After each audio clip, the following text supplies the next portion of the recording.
그러면 이제 지방 투자를 한다면 아마 이 방송을 보시는 뭐 직장인이나 네. 자영업자라나 이런 분들도 이제 관심을 처음 갖는 분들 입장에서 보면은 네네. 이게 지금 뭐 한 채, 네. 그러니까 직입이 있는 사람이나 없는 사람이나 한 채를 지방의 투자 관점으로 투자를 하라는 건지 네. 아니면 전문 부동산 투자자처럼 여러 개를 한번 늘려보시라는 건지 약간 네. 어떤 개념으로 그러면 책을 쓰신 거예요? 저 같은 경우에는 이제 후자 쪽입니다. 일단 이게 그 저희 쪽에서 말하는 이제 버린 명의라고 하거든요. 버린 몸, 버린 몸. 일단 명의를 다 썼고 명의 다, 그러니까 자가라든지 어떤 일가구 2주택에서 이제 거기서 더 넘어가서 분들 이제 다주택을 표현하는 거죠. 그분들 같은 경우에 소액으로 이 정도 투자해서 그러니까 월급쟁이 같은 경우에 자신의 이제 연봉 정도는 볼 수 있다라고 할 수 있는 것들을 많이 추천드렸거든요. 그래서 그런 것들이 조금 하기 때문에 또 양도세 구간 뭐 이상한 거 아니에요라고 해서 그런 것들까지 고려해서 지역을 안배를 많이 했고요. 안배를 해놓은 상태에서 이제 지역이 있으면 그 지역에서의 그 상승 여력이 가능한 그런 아파트 단지들을 제가 추천하고 분석을 해놨거든요. 그래서 이런 것들을 많이 넣어놨다고 보시면 됩니다.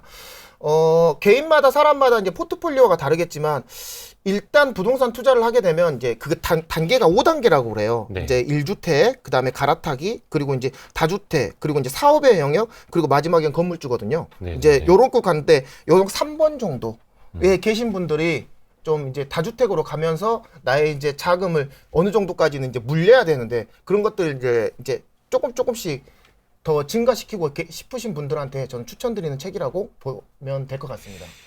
1주택, 갈아타기, 다주택자, 사업, 그 다음에 건물주. 건물주는 뭐 당연히 이제 그 신이니까. 네. 이쪽은 신의 영역이잖아요. 근데 이제 갈아타기에서 다주택자, 이제 2, 3단계까지 네네. 가는 고기에 있는 근데 사실 지방 투자를 2, 3천으로 한두 개 네. 해놓는 것보다 뭐 한 서너 개, 네다섯 개, 뭐 대여섯 개 이렇게 해놔가지고 조금 더 그런 부를 더 레버리지 효과를 더 낼 수 있는 약간 네. 이런 방향으로. 네. 저는 그쪽에 좀 관심이 좀 계속 있다고 보는 게 맞다라고 생각합니다. 처음부터 이제 1주택이나 갈아타기도 지금은 맞는데 네. 또 그게 또 안 맞는 분들이 계속 계시거든요. 자기도 모르게 또 명의를 써버렸다든지 또 합가를 했다든지 뭐 그런 분들 되게 많거든요. 자기도 몰랐는데 뭐 어디서 뭐 저기 뭐야 공동 명의로 뭐 상속이 갑자기 한번 내려왔는데 내가 알지도 못했는데 20년 전에 받은 거였는데 내가 알고 보니까 3주택이야. 뭐 그런 분들 되게 많거든요. 뭐 근데 아까 그 네네. 버린 명의, 네네. 버린 몸이라고 표현을 예, 해주셨는데 예. 그거는 거의 뭐 일종의 다주택자가 되어버렸다 이 뜻인가요? 네네 맞습니다. 근데 이제 다주택자는 규제가 좀 있잖아요. 네 맞습니다. 양도세도 뭐 중과가 되고, 그렇죠. 뭐 물론 이제 한 시점 뭐 그 유예 뭐 이런 것도 있습니다만, 네. 그러면 어떻게 해야 되는 거예요? 그러면은 최소한 뭐 몇 채 이상을 투자할 때는 그냥 법인을 세워서 투자를 하라라는 거예요? 어떻게 돼요? 실전으로 보자. 예, 이제 그것에 대해서 이제 그런 걸 포트폴리오라고 하거든요. 네. 투자의 방향성에 대해서 자신의 포트폴리오라고 합니다. 네. 기존에 이제 올해 이제 윤석열 정부가 들어오면서 이제 세 가지를 생각하셔야 돼요. 취득세, 보유세, 양도세입니다. 네. 취득세, 보유세, 양도세인데요. 보유세하고 양도세 중에서 저는 가장 중요한 게 이 보유세라고 생각해요.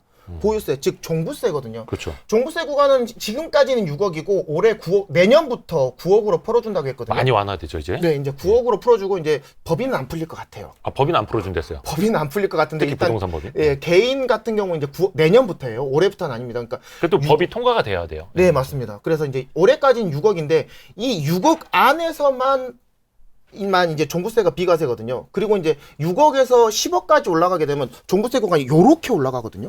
요렇게 전부 올라가는 것이. 그래서 그 정도 안에서 버틸 수 있을 정도까지만 저는 보유하라고 말씀드리거든요. 예를 들어서 남편하고 나하고 이제 같이 이제 투자를 한다 그러면 명의 분산을 해서 6억씩 해가지고 12억 구간에 아파트를 맞춰놓던가 아니면은 요즘에 거의 대부분 보면 아파트 한 2개 사면은 뭐 8억 구간 그냥 넘어가 버리거든요. 종부세 구간이. 그래서 8억씩 해가지고 8억 해봤자 이제 10억 구간이 하면 둘이 합쳐봤자 이제 1,000만 원 내외로 저기 종부세가 나오거든요. 네네네. 그 정도만 버티시면서 투자해라라고 저는 말씀드리고 싶습니다.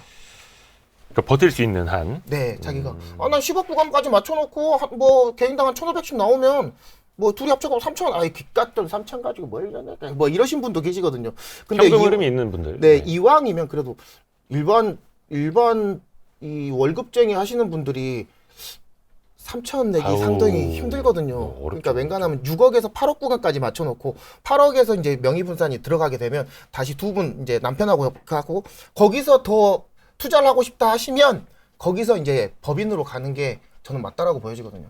법인도 마찬가지입니다. 법인도 뭐 10개씩 하시는 분들 계시는데요. 법인이 2개 이상 늘어나게 되면 효율성이 떨어져요.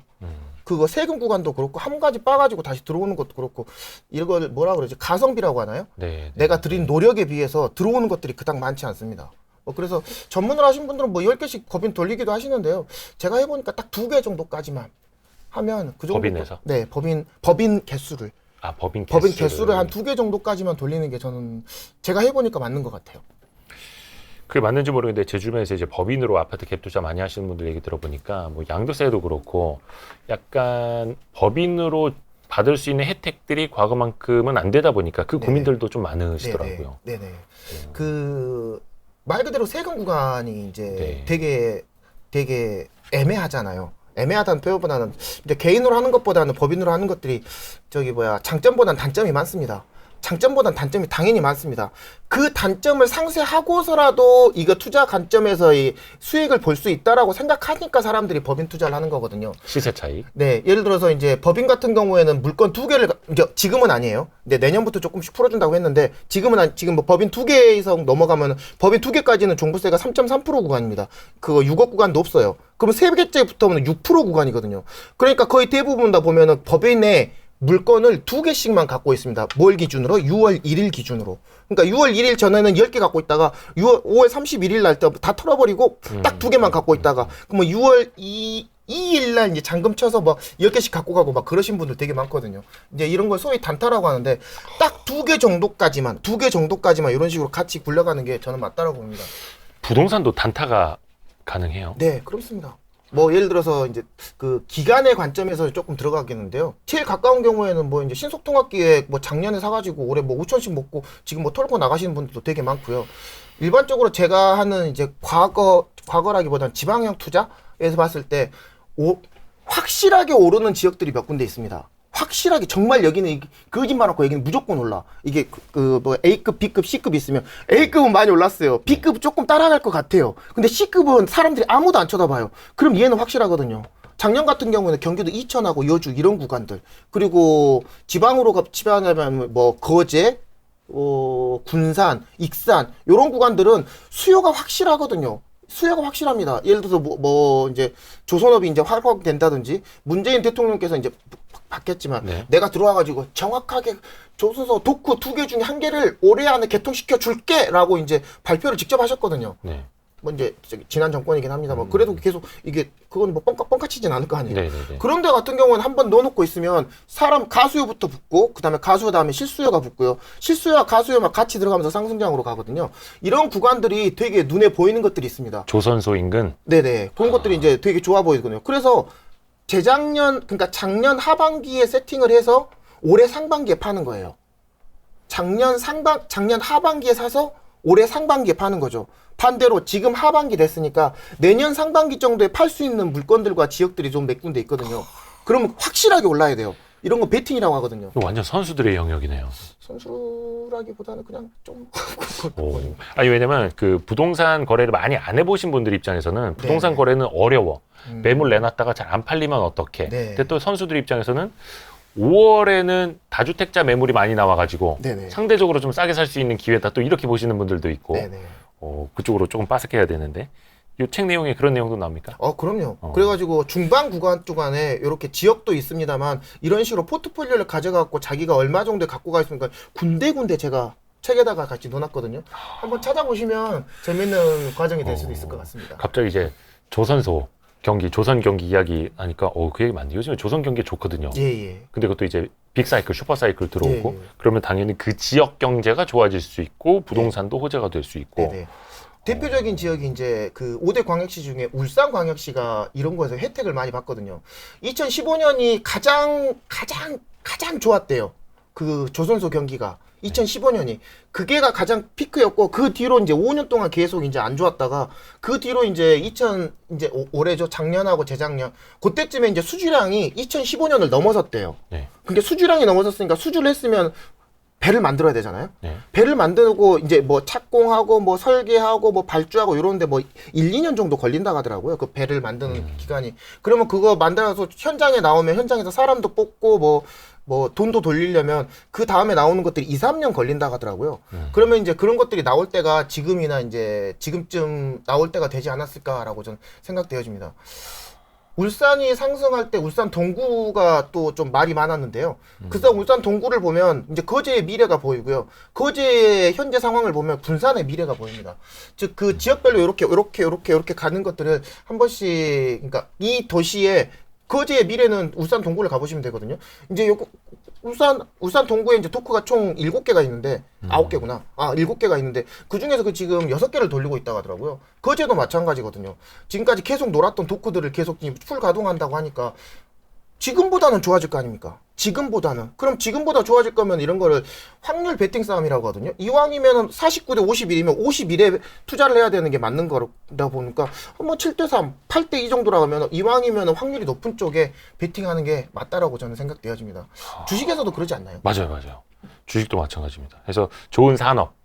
사실 아파트 한 채나 2, 3천만 원 투자면 사실 그걸로 조선주를 살래, 아니면 조선 기자재를 살래, 아니면은 그 조선소 인근에 뭐 아파트 갭 투자를 할래, 뭐 선택의 여지는 좀 있을 수가 있을 것 같습니다. 네네. 그 이제 성향마다 달라지는 거고. 책 내용에 보면은 이거 이제 출판사에서 적은 것 같기도 한데, 네네. 2년 안에 반드시 오른다 느낌표 네네. 이게 돼 있어요. 네네. 이거는 약간 좀 과장 아닙니까? 조금 불안하긴 한데요. 저도 조금 좀 불안하긴 한데요. 네.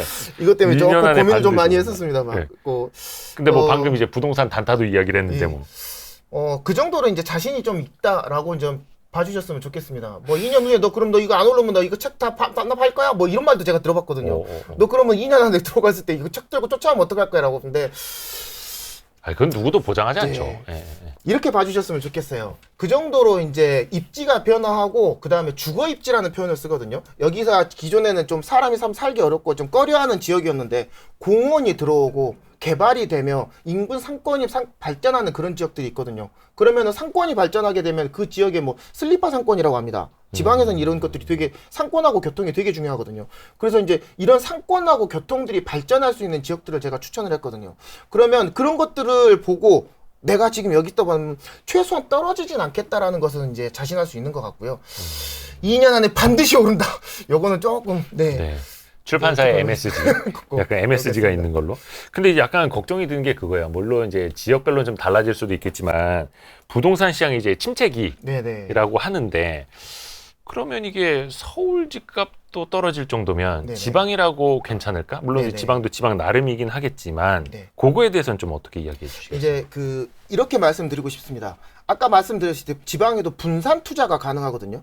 그러니까 예를 들어서 이제 이것부터 설명을 좀 드려야 돼요. 이게 이게 사이클이라는 표현을 쓰는데 커플링이라는 표현을 쓰거든요.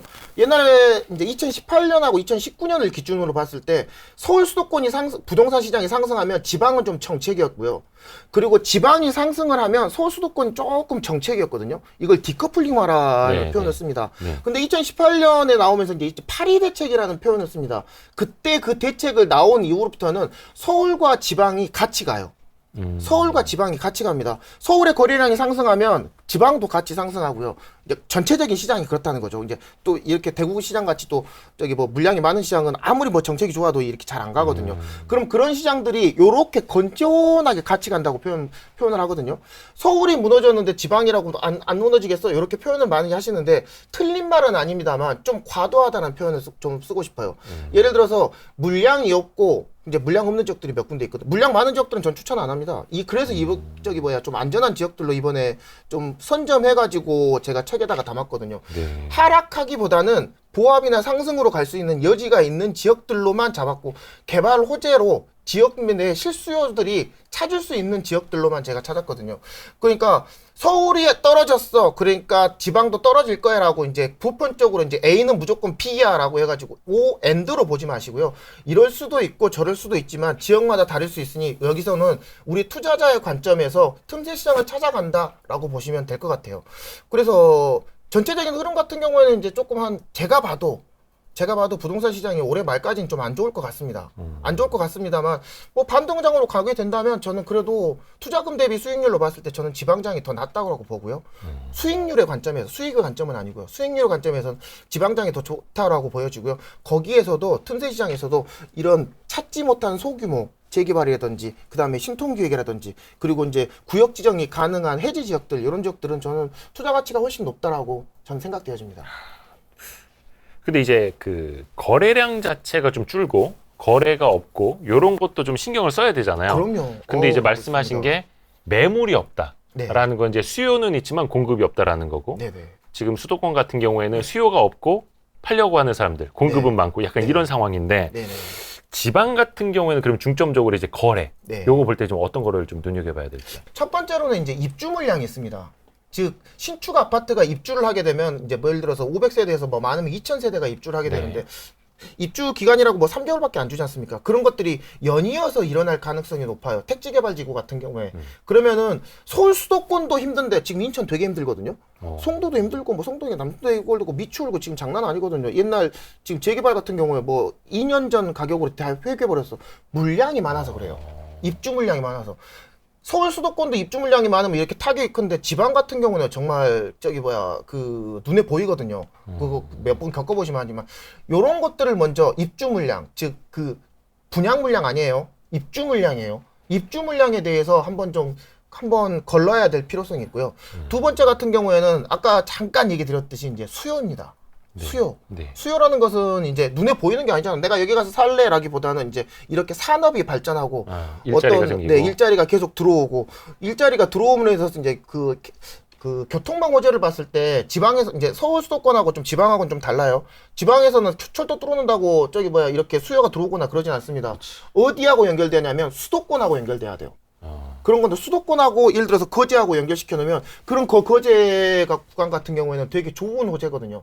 서울 수도권과 연결돼야 되고요. 예를 들어서 뭐 동해 남부선, 동해 북부선 뭐 지기들끼리 뭐 이렇게 짜실짜실한 것들이 연결해놔봤자 뭐 그렇게 큰 호재는 아닙니다. 지그들끼리. 예, 뭐 이렇게 청주하고 뭐 오창 뭐 이런 데 연결해봤자 뭐 큰 호재 아니에요. 뭐 그런 거 없지만 수도권하고 연결돼야 돼요. 수서하고 연결돼야 하고 청량리하고 연결돼야 되거든요.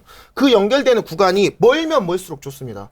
예를 들어서 거제 같은 경우는 이제 가족 단위로 여행을 가게 되면 서울에서 거제까지 운전해서 가보신 분은 아시겠지만 한 6시간 걸리거든요. 네, 멀죠. 6시간도 뭐 그냥 가는 것도 아니고 막 뒤에서 애들 막 자빠지고 막 난리지 않습니까? 네, 징징대고. 징징대고 올라갈 때 6시간, 내려갈 때 6시간 뭐 기분 다 빠져서 내려가고 뭐 1박 2일 자고 오면은 그거는만 KTX가 뚫리면 그때부터는 얘기가 달라지죠. 그때부터는 2시간이면 가버릴 거 아닙니까? 그리고 거기 안에서 들어갔다가 내려가지고 예를 들어서 아침 8시에 출발해서 10시에 도착했는데 거기서 렌트카 빌려갖고 하루 종일 놀다가 8시에 출발해서 서울 도착하면 10시예요. 단일 생활권이 가능하거든요. 그렇게 되면 거기에 있는 경제는 살아날 것이고요. 수요 인구는 계속 들어올 수가 있습니다. 이런 것들, 즉 수요가 들어올 수 있는 지역들, 그러니까 호재가 있는 지역들, 경계가 좋아지는 지역들 이런 것들을 좀 같이 봐주셨으면 좋겠습니다.